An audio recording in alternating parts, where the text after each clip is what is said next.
One thing that I've noticed in my practice, and I'm curious if you've had a similar experience, is I get to use both sides of my brain with these patients. And by both sides, I mean my external beam side and my systemic therapy side, which to me has been really rewarding and interesting.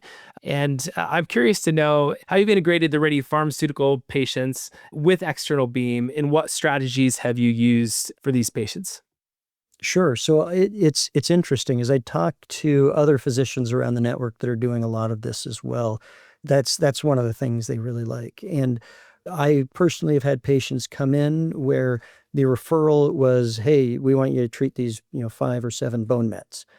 And the referral comes in, and they've been on an ARPI, they're progressing, they haven't had chemo yet, and I look, and I'm like, well, sure, there are these 5 that I might be able to treat, but there's 6 more that are also progressing. And then that's been an opportunity for me to go back to the referring physician and say, hey, actually, have we thought about this option, Pluvicto in that case often, as a different way of addressing not just the ones that the radiologist called on the report, but also the other ones that appear to be progressing. And then I've had the opposite happen as well, right? So I've had physicians come and say, "Yeah, what do you think about this? Can we give Pluvicto?" And as we talk about as a group, sometimes there's only one site that's progressing, and everything else is really not doing anything. The patient feels great.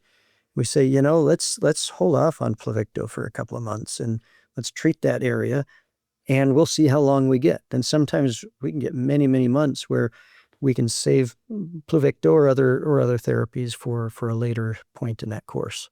Yeah, I love those patients, those scenarios, right? I've got one right now that I just finished his SBRT plan that presented that exact same way. Referred for Pluvicto, looked at the scans, saw there were only 2 lesions. He had been in the hormone sensitive setting for quite some time, like 3 or 4 years. So already kind of this indolent process compared Yeah. to other types.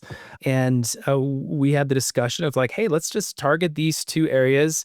And then, there's a chance that you could have progression outside the field, but given your prior behavior, the prior behavior of your cancer, I think it's very reasonable to address these areas and put them down the line. I think those are really rewarding patients. Yeah. And I think that's a great example of what radiation oncology can bring to this field, right? Because we do have both of those sides of our brain where we can think, hey, should I zap this or should I zap it in a different way? Yeah, that's right.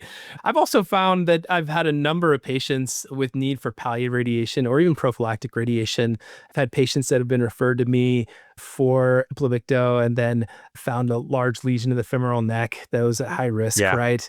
Or Yep. or patients with really bulky spinal disease with the posterior elements involved, with kind of some nagging pain and kind of in that area, where just like, hey, I could start this pharmaceutical therapy, but that looks really bad. So why don't we treat Yeah. that? And there's, as you know, there's emerging data on treating areas of high risk. That Sloan Kettering Yep. data, the ongoing NRG trial, looking at in treating areas within that are high risk in the spine and the pelvis. And I'm really interested to see how those data mature, Yes. and because I think that there's potentially a risk or a role for treating these high risk lesions in addition to the areas that are symptomatic. Yeah, I would agree with you. And I think we've seen a lot of that with other targeted therapies, with immunotherapy and other things where oftentimes that targeted therapy, and again, we have to wait for data, but oftentimes some of these more systemic, even though they're targeted, big lesions, scary lesions, targeted external radiation can often help get you to where you want to go without increasing a lot in toxicity. Yeah, and I'm not sure if you've had this experience as well, but also when patients progress, sometimes they're progressing, symptomatically, and knowing that the next line is docetaxel or cabazitaxel, and knowing how long it takes those therapies to have an impact on their symptoms, I'm also doing it on the back end, right? Absolutely. Yeah. And I feel like that's ultimately, I feel like that's good care, right? We're keeping these It is. patients Yeah. mobile and their pain managed as they transition out and out of these therapies. And to me, that's part of the fun of this. And I have Mhm. folks that say, "Hey, why would we do this? Maybe the financials aren't as great," and I understand that. We'll go into that later. I've personally seen that using external beam therapy more, and that translates into better outcomes.